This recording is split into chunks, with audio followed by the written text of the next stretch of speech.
Hey my friends, how are you? Let's get more news from Dallas, but before that, don't forget to subscribe to the channel and leave your like. John Lynch says 49ers will listen if teams call with Nick Bosa trade offers. San Francisco general manager John Lynch said last month that the 49ers would hear anything about possibly trading quarterback Trey Lance. One thing the 49ers will also hear is a trade request involving defensive end Nick Bosa.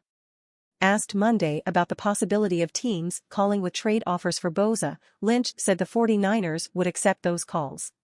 That hotline is open, said Lynch.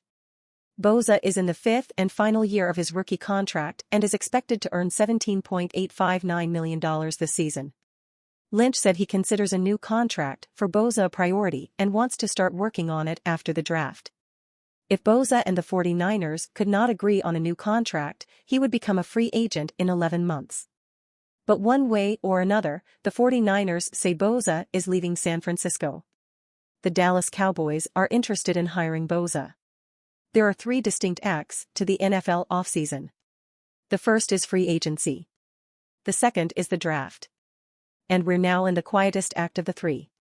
The period between the draft and the start of training camp is a window that teams use to sign players to extensions, retool spots on their roster, and even think about making a trade or two.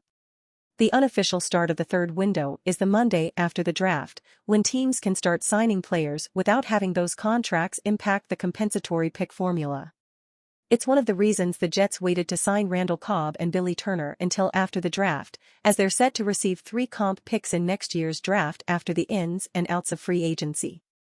We didn't see a flood of deals that week, but it's easier for players who are still on the market to sign now than it would have been right before the draft. Teams can also sign players who have been cut without incurring any compensatory damage, and that possibility led to the most impactful signing of last year's third player movement window. After months of advertising him as a trade candidate, the Giants were forced to cut James Bradberry for cap reasons. The Eagles picked the veteran cornerback up on a 1-year deal May 18 and got Pro Bowl caliber play from him. Throw in the trade for C.J. Gardner-Johnson just before the season began and you see how successful teams can shape their rosters even after the draft has ended. And you fan, what do you think of the Nick Bosa situation? Leave your opinion in the comments.